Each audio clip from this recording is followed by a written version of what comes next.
Not everybody understands the language of comic books. Only a few people do, a small percentage. The art and the images and the imagery that just takes you from where you are to somewhere else. I mean, there's no other comic book place here. A bunch of comic fans would be pretty disappointed. You can always find a kindred spirit at the comic shop. They want you to collect, and they support their collectors, and I mean, you can't put a price on them. Everybody has been in Excalibur at one point or a time. From Texarkana, I'd say at least, 30 to 40% of the population at one point, they've come in through that store.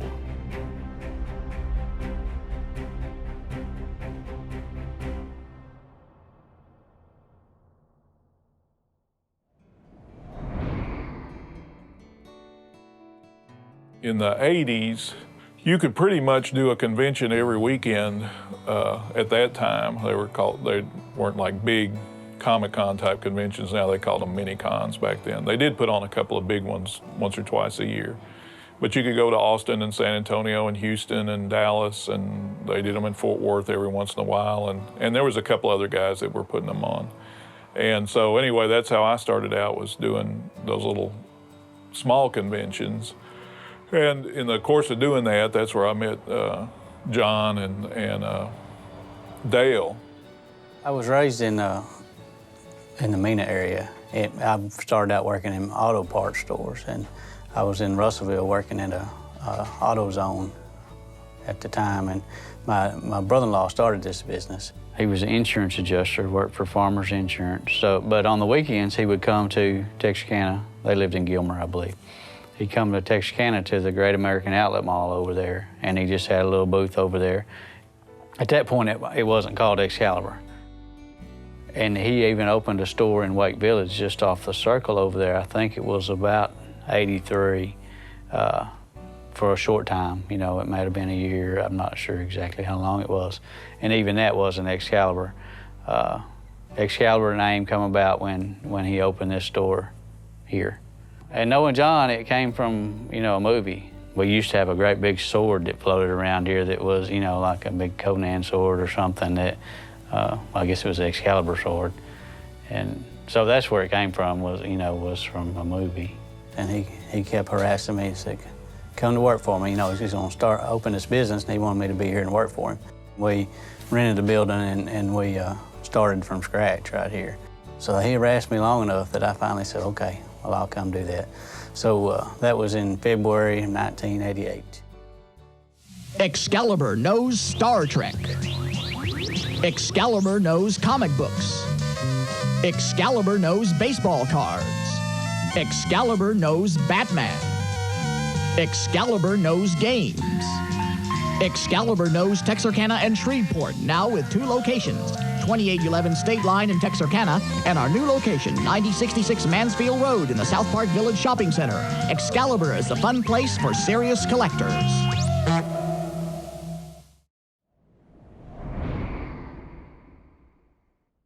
The building in it had the Texarkana bookstore and the Bookworm, which was secondhand comics, and I would paw through their stacks to find old issues. And it was just a bookstore, had racks and stuff, and they had secondhand books, they had new books, and so I would go there once or twice a week to see what was new. People would unload their comics, and I'd paw through the comics, and I found House of Secrets number 92, the first appearance of Swamp Thing.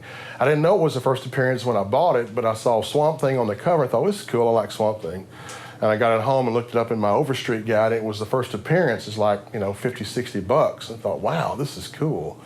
And so years later, I got Lynn Wein and Bernie Wrightson to sign it, and I've got it framed on my wall. So that's my first fond memory of the building that houses Excalibur.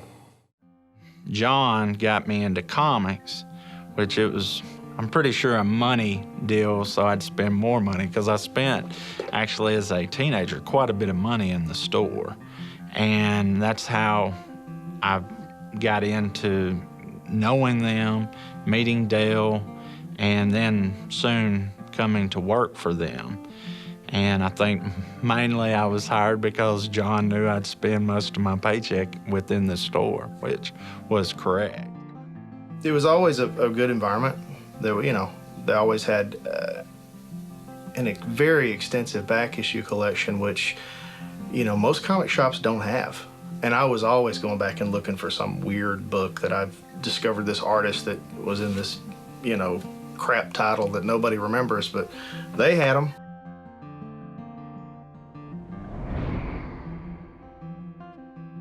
We did a lot of Star Trek conventions there in the early 90s. Those were, you know, that was all pre-internet days, and so if there's any kind of specialty items that you wanted for Star Trek or Star Wars or comic books even, you know, there was no way to get it other than like at conventions or ordering it out of the back of magazines or something like that. Those were your two options. Comics back then were, you know, they were big, but people were still kind of like, oh, I don't read comic books, you know?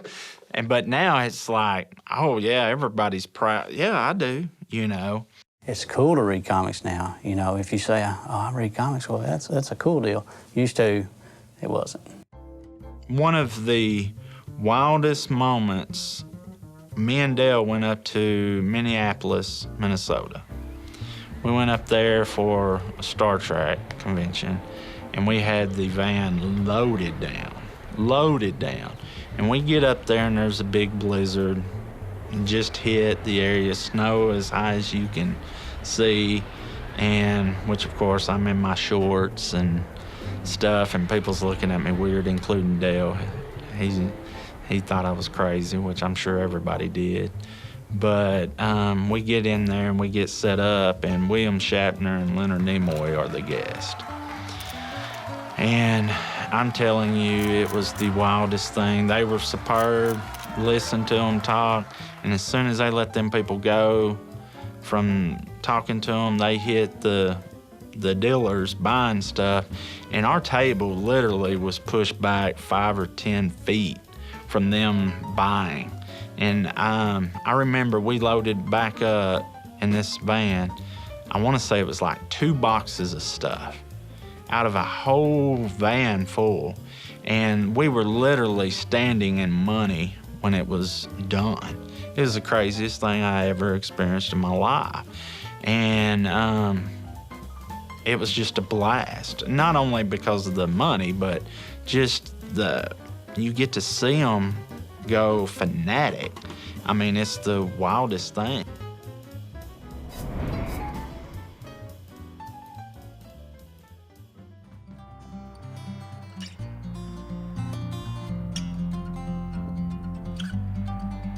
We had a lot of people that were coming up from Shreveport looking for comics and what have you. And so we thought, well, maybe we ought to go ahead and, you know, if that many people were coming up to the store, there was probably a lot more people that would come to a store. So we ended up opening up a store here in Shreveport. Over the years, it's been helping out during the summer, helping out whenever I was on break, and now it's kind of a full-time thing with them.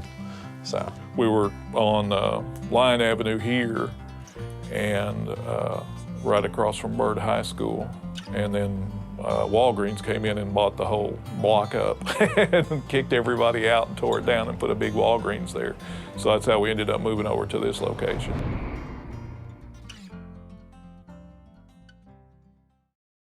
I used to do a lot of comic book writing for other sites and stuff online and other people, and I was like, let's do something with the site. You know, we have our Twitter page where we tried also doing some little blurbs for that just lets anybody who's following creators, different people know that we have videos, we have these reviews, these different things going on the website. One Tuesday evening there in the shop, after he'd received the shipment for the next day, I was like, well, give me a stack of stuff that you want talked about, that you want mentioned. So he gave me a stack, and I took the comic boxes and stacked them on top of each other and put my iPad on top of that, at the top of that stack. Here we go. So started doing that, and then Randy became a part of that. It was like, Chris was like, hey, let's throw Randy in there, and you guys talk about this stuff. He said, hey, let's switch it up. Let's do something that's more along the lines of, you know, the two guys chatting back and forth. And that was a good dynamic. That was just one of those where we're able to feed off of each other, and I think it makes it a little more interesting to listen to. And you were mentioning Jeff Parker earlier being an underappreciated writer. I think Jamal is an underappreciated artist. Most definitely, most definitely. Fantastic artwork. He's top notch, and I don't know. I'm glad to see him doing his own thing. Yeah, getting a chance to do it. So the show now is developed into he and I, and it's a really recommendation / commentary / review episode every time it comes out. We have people coming in saying, hey, what was this you recommended? You know, it is bringing in attention with that. That's kind of where we are now. It's fun. It's a blast.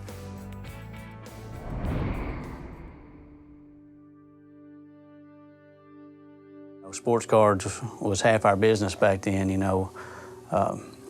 They were just pumping out cards and comics so much that it actually flooded the market then, and we've seen a big decline in the mid-90s. The trips did wind down because sales just dropped. Stuff got more expensive, and it was harder to sell. I mean, there was buttons that we would pay $5 for and sell them for $10 and make a good profit.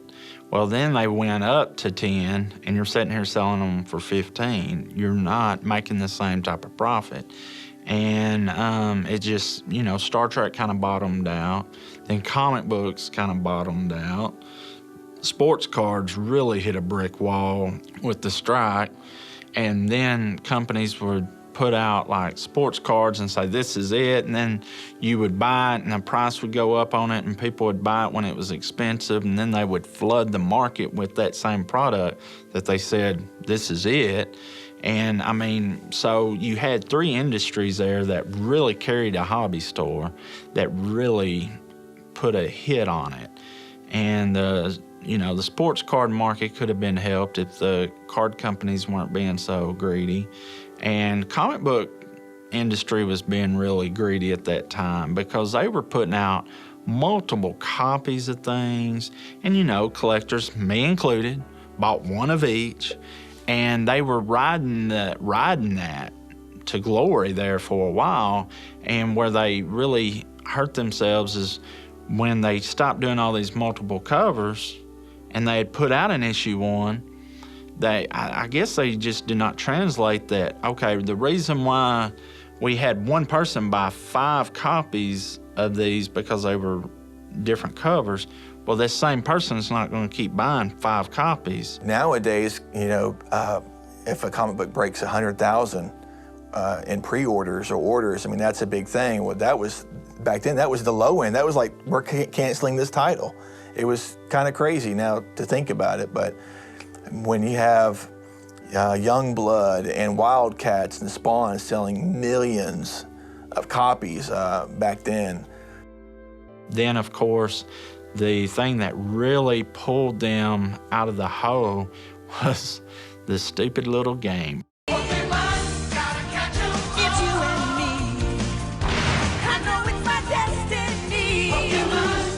And I'm telling you, the store went from being in the red to being in the black in a hurry. It was the craziest mess I've ever seen. When the Pokemon first started coming out, and my nephew was very interested in collecting the cards, and Excalibur carried those in full stock. We couldn't keep it in stock. It was the craziest mess. And to me, the lousiest looking art and lousiest game of all time, in my opinion. But it hit a spark with the kids, and it just went nuts. And so without Pokemon, there might not be no Excalibur, to be truthful. I don't know, Dale might not agree with me, but from my view of things, that's what really pulled Excalibur back, pulled their head back above water, was Pokemon. Yeah, there was some really rough times there for a few years that we don't know how we kept the doors open, because we wasn't smart enough to close them, I would imagine. But we had a good banker that helped us out a lot. But after we got through those lean times, the last few years have been really good.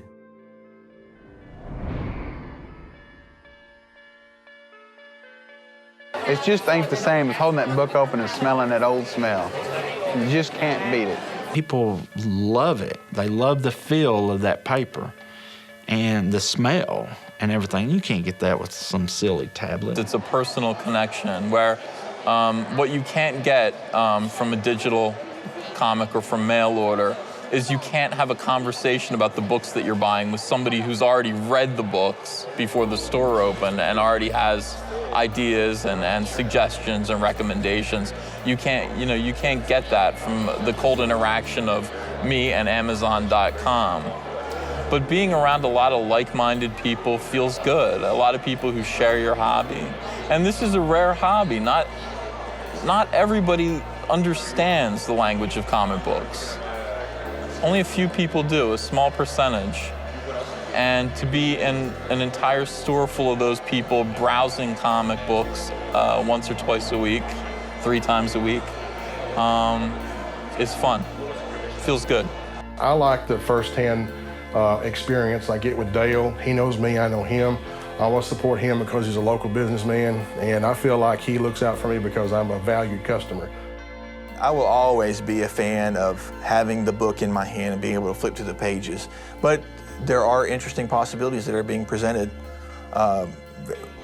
all the time with digital and stuff that they're wanting to do with making it more than just pictures on a page or pictures on a screen. They're trying to do different things with adding voice and motion and stuff like that, which is cool, but it comes across to me nowadays, or at this time, it comes across more as animation instead of a comic book, and it's not the same to me. And in order for our favorite properties and characters and stuff to stay viable and stay alive, I guess you could say some sacrifices have to be made, and digital would be one of them, but for me, I'll always try to go with the actual comic in my hand first, and then digital if there's nothing else, because to me that's what's most important, is still being able to enjoy the medium however it transforms.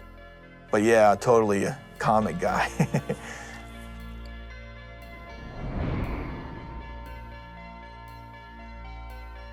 We've got some guys that loyal customers that they meet up here on Wednesday evening, they meet up here on Thursday evening, and they'll be hanging out in here, they love comics, they love hanging out here. We're just lucky to have them. Every once in a while, I'd take things in and show them to Ron, and he'd laugh at me and point and say, "You suck," and I'd go, "I know. Thanks, I just want to make sure." I really don't know where my life would be without a place like Excalibur, because Chris has become a real good friend in that. Just the way everybody really meshes and gets along here is something that's special. You build a relationship with all these people, and just to see them come in, you get to know a little bit about them, you know a little bit about their lives, so you interact with them, just the interaction with people that we've known for so many years, and see them be passionate about what they like.